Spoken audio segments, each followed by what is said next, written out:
Hello, today I want to show you how to create a new order in Autocost. Click on the button called New on the left upper corner. A dialog will appear. Enter the name of the order in the upper field. Select the parameter set that should be assigned to your order. Select the size list that should be assigned to your order.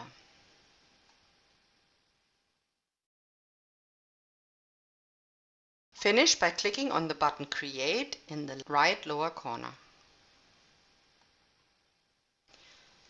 The new order will appear in the order list in Status Order.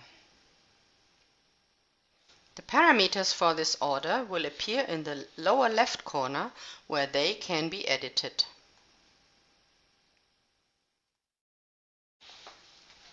The size editor, the style editor, and the color editor will be displayed now.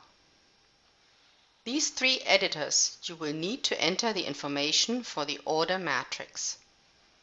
The matrix consists of the sizes, the CAD style, the material and colors, and the quantities. You can continue your learning experience by watching my next video.